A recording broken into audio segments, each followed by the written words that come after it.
Hey everybody, and welcome to another New York Mets franchise mode.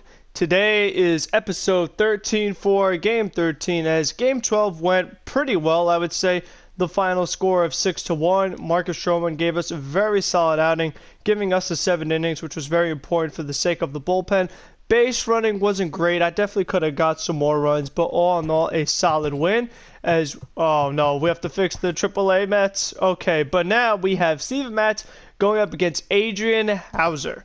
So this seems like a pretty favorable matchup for us, but here's the thing, as I've said before, it just seems like the pitcher that is less known is harder. I've said that a lot with the bullpens and just the way that I'm not able to really beat any of these bullpens, especially the Armentos and all these different relievers that are not really household names that definitely give me some trouble. So one thing I want to do here is I want to show you guys the schedule, because I think that's something really important that we could look at right now if I'm able to find it.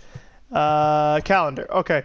So if we look at the Mets schedule right now we're April 10th against the Milwaukee Brewers. Our next off day is April 20th. So we're going to play 10 games in a row, and we're going to have, day games after night games, like right here, that Saturday, Sunday. So we're going to have a lot of different things going on. We're going to have to face the Braves and the Brewers again. So again, this year the Mets are playing the Brewers very, very early in the season.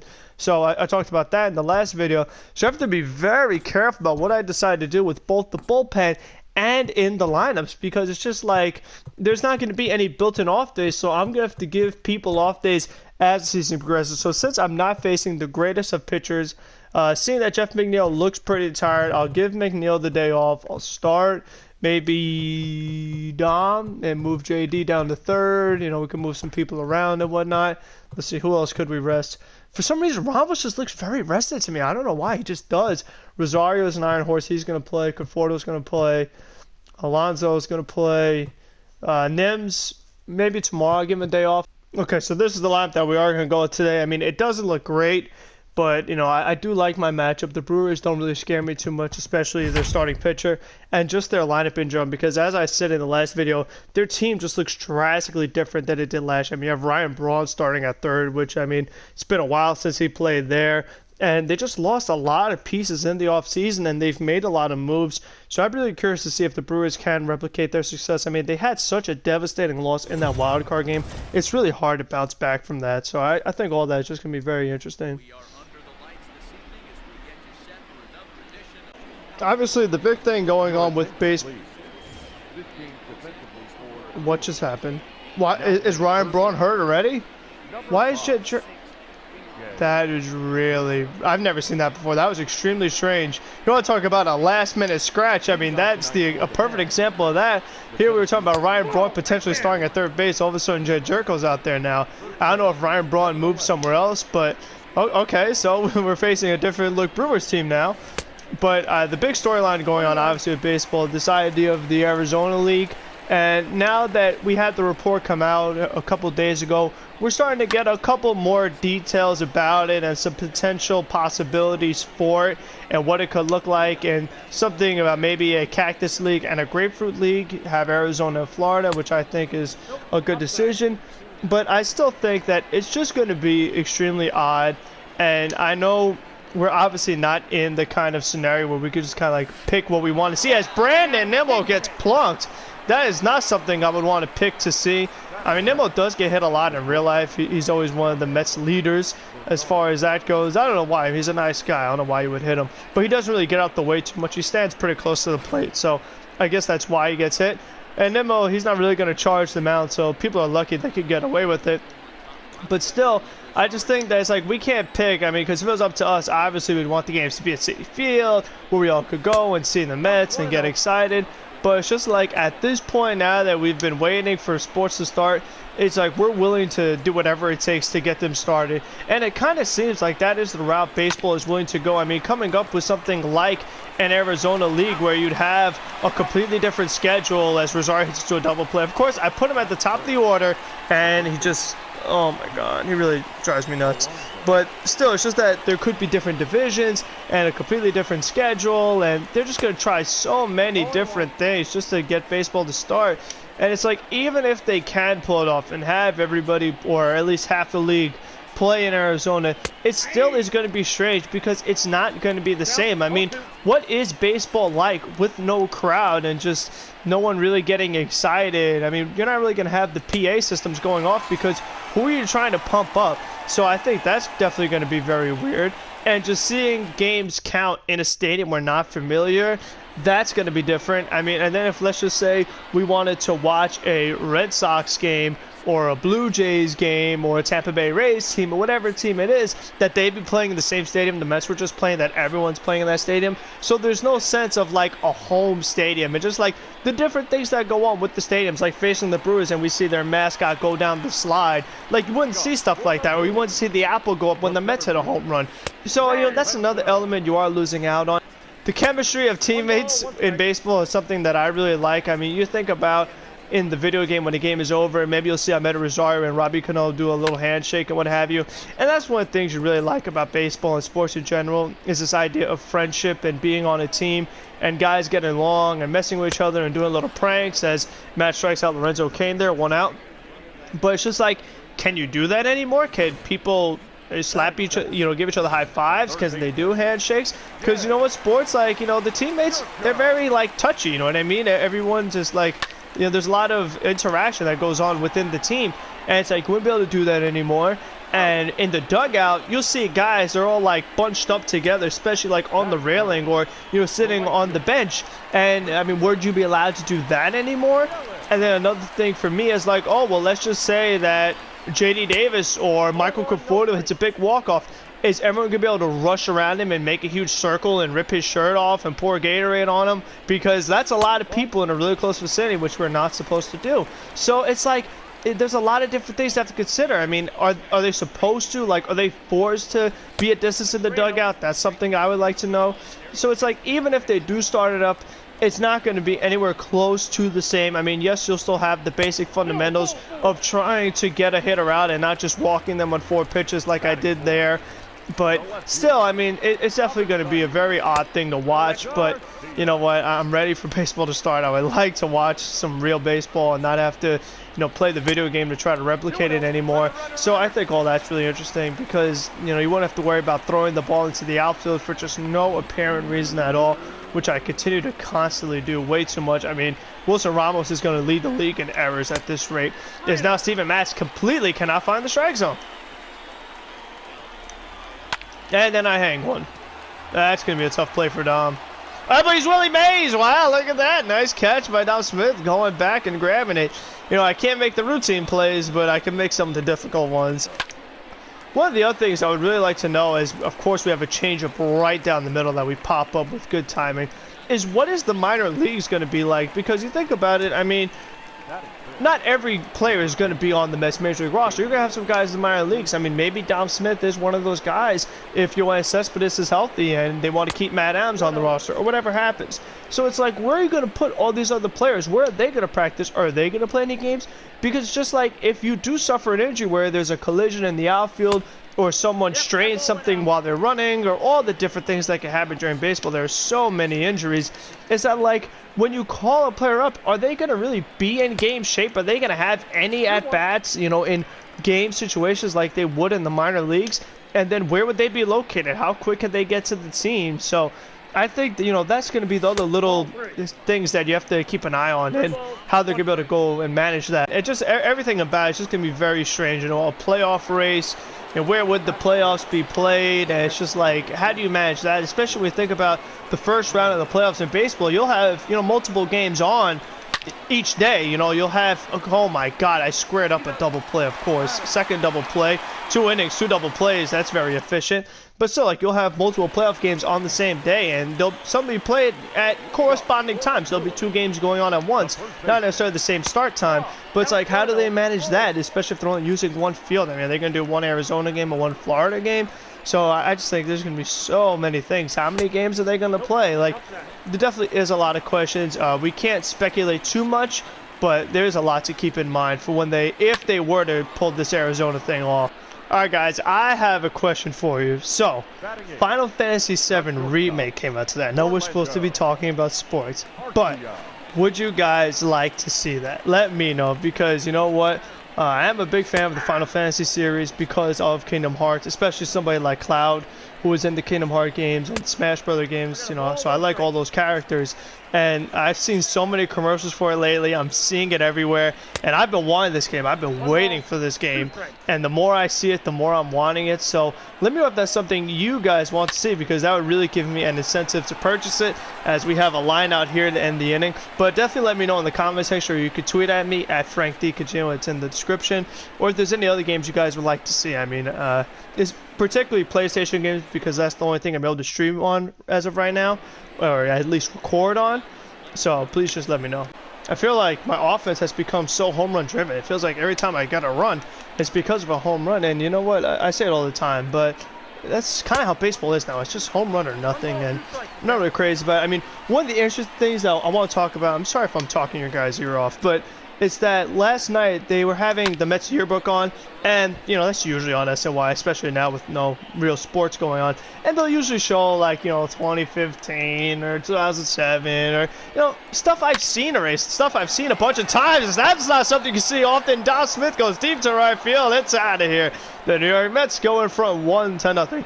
But last night, what I really liked is they had the Mets yearbook for 1977, 78, 80, 81, and just Met yearbooks I had not seen before. At least I hadn't noticed them being on. And I just found it really interesting, because things like, you could show me Met yearbook of 2015 or 2008 or 2012, whatever. It's like, I've seen all this stuff already. I remember it. I don't need to necessarily see it again. There are some good memories, like from 06 with Delgado and them, but still, I know what happened. I don't need to really know the history, but I don't know what happened in 77 and 78. I wasn't alive to watch it or really get to know these players. So I just thought that that was really cool. I mean, it was just such a different dynamic. Just everything about it, just seeing the way the people dressed in the crowd, and the way the players interacted, and just the way the game was played, and everything about it was so different. There wasn't any reviews or things like that. You didn't have Adora Nunez just flailing at sliders like a maniac. So I just thought that was really cool, and just getting to learn about those teams and some of those other players, I really, really liked it. So that's just something I wanted to say real quick. And here's the other thing that also happens in baseball, just this idea of, like, sharing the same baseball and all the different germs on it, where it's in the pitcher's hand and the catcher's hand and the umpire's hand and the outfielder's hand and the infielder's hand. Then they tag the runner. I mean, I don't know. There's just a lot of close contact that we're preaching to not really do. And, I mean, I feel like you would have to test these players on a pretty regular basis, and there's 30 teams, 26-man roster. I mean, my math is not the greatest, but that is a lot of players at once. It's 780, and you also have coaches and whatnot. So it's like, you know what, that's a lot of people to really hope that all of them are really healthy and they haven't gone anywhere or been exposed to anything. And it's just like, I don't know, there's still this definitely risk involved, and testing kits are not readily available.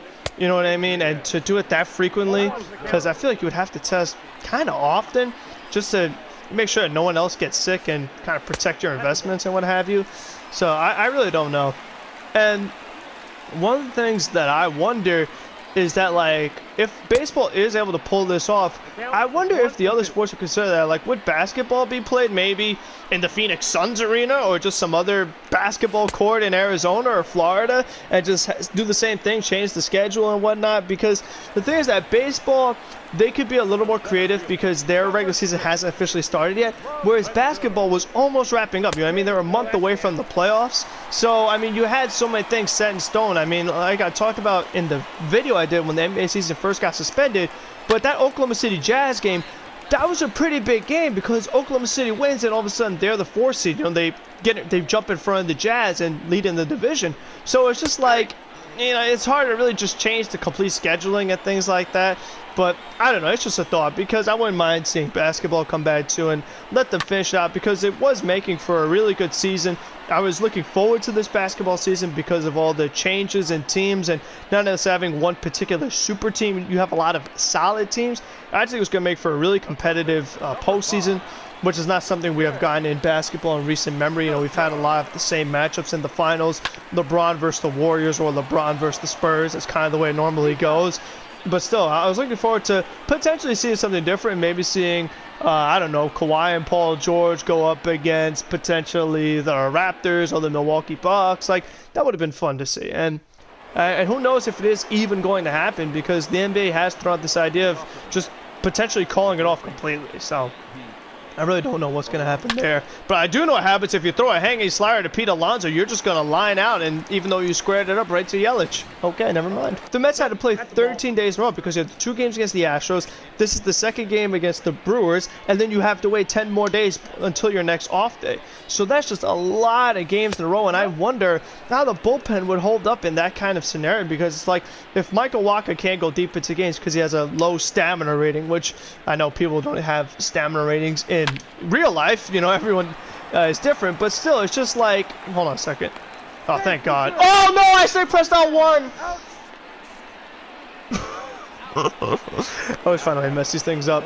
But, what was I saying? About the schedule, it's just that, like, I don't know, man. How do you manage that? Because pitchers aren't going 9 innings, so it's like you're going to have to go to the same guys, and it's like, how will Betances be, and Wilson, and Gazelman, and Diaz? Like, how are these guys going to stay healthy if they have to pitch, like, 12 days in a row? Because you're going to have to give guys a lot of off days. It's just going to make for some very weird combinations late in games, and I know the schedule is just going to definitely look drastically different once it does start. But still, if the Mets did have to play that, that's pretty tough. That's a lot of games in a row. And the thing is that, like, I don't know, I felt like the off days, they were too bunched up, you know what I mean? They weren't spread out correctly, because I felt like I would have 2 off days pretty close together, and then it's like I have an off day for 2 weeks. It's like, why couldn't we spread it out a little bit? So it's always tough, because since it is 30 teams, it's hard to make a schedule for everybody. How the heck? Because that fastball is more down the middle than ever, and it's good timing, but it's weak result? How is that even? I don't understand that. It makes no sense to me at all, some of these results. But still, it's just like a lot to keep in mind. Hang a curveball there to Yelich, but I'm able to get away with it, I hope. Do I catch it? I do. Good. 1 out. There we go. That curveball. I was waiting for that. Perfect, perfect. Brandon Immel puts one in the alley. We get our 2nd run of the game. That's why that bunt by Matz was big, you know, just to get that runner in scoring position, is I cannot run the bases. Do you see what I mean about how hard these guys turn? And how many outs do I make on the bases? I swear, I make more outs on the bases than I do in the field, like whether it's a strikeout or a fly out. Pete Alonso drives it deep left center field. Oh my goodness. I thought that was going to hit the scoreboard for a second. That is way out of here. 2-run shot for Pete Alonso, his 6th of the year. I said, I think it was last video or 2 videos ago, that it's been a while since Pete Alonso's gotten some pitches to hit. And you know what? That's why you cannot walk Rosario in front of him, because all of a sudden, boom. And it's a big thing. Like, take your walk if Alonso is behind you. It's so important to just get on base, because instead of a solo homer, it's a 2-run homer. And all of a sudden, we double our lead from 2 to 4. So that was really nice. And that was a hanging slider. You got to be careful with Alonso. So I definitely think it helps out the hitter batting in front of him to have this kind of power hitter right behind you. That pitcher is definitely fear. I mean, you've seen this game, but they walk him. They give him nothing to hit. And try to get a slider past me? Not today, buddy. That one's line center field base hit. Darn it. Oh, Nimmo, come on. Not that I had a chance, but still. Okay, well, I mean, that was the risk I took. I walked Yelich. I had more faith against Garcia than Yelich, but Garcia's had a good game, no doubt. 0-2. 0-2 from Matz. Oh, no, please get foul. Oh, crap.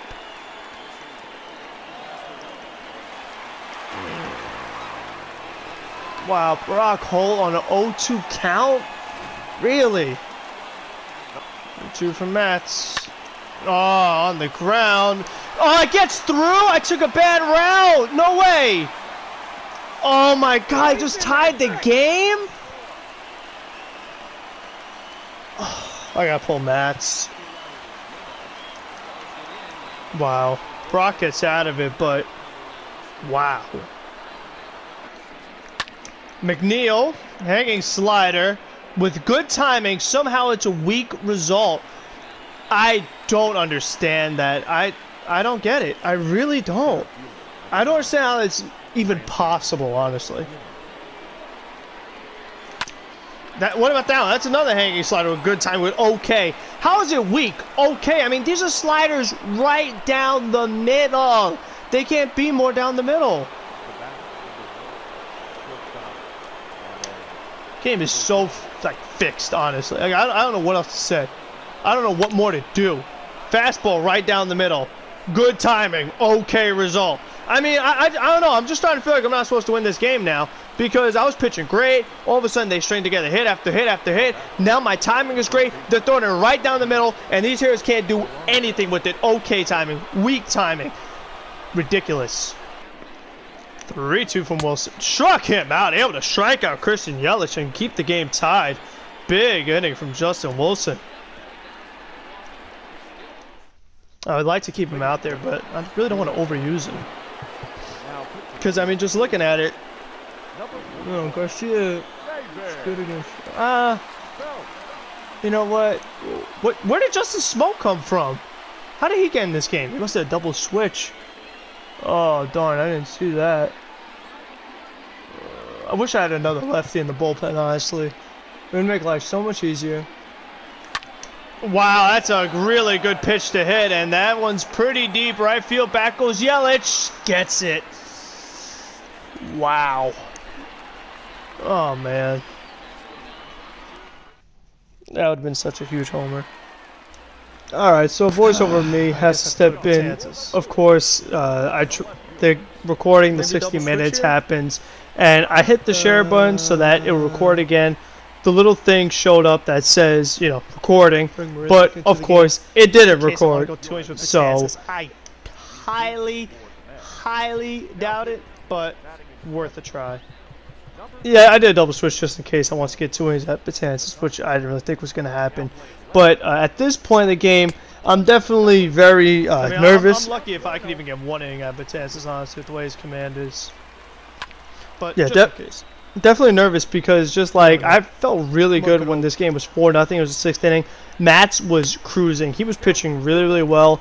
I had given up like 1 hit. I was pitching a shutout. I don't know what to do with Betances. And I just felt that I was going to be able to get hopefully at least 6 innings out of him because his stamina isn't great. So I just felt like, all right, I should be able to get this done. And then all of a sudden when I almost missed it. Oh, man. When they got hit after hit, I was like, oh, my goodness. I still felt like Matz could get out of it because, you know, there were a lot of lefties in the lineup at that part of the order because you had Sogard and you had Brock Holt, who were both lefties. And then I just feel like the Brewers lineup isn't as strong as you get even lower in it. So I really feel like Matz could get out of it, and I didn't want to go to the bullpen so early. Sometimes it's way off, sometimes it's right down the middle. You never know what to expect from him. But the fact that, you know, they're playing 13 games in a row, I have to be very considerate with who I use and how much of them I use, how long I have them pitch. So that's something that is in the back of my mind, so I'm just trying to push Matz as much as I can. But eventually, I mean, once he gave up the lead, and I really felt like I could not get anybody out, I had to pull him. Luckily, Brad Brock was able to escape that jam with 2 runners on and pitch a scoreless 6. I had Justin Wilson come in, pitch another scoreless inning, so back-to-back really good games from Justin Wilson.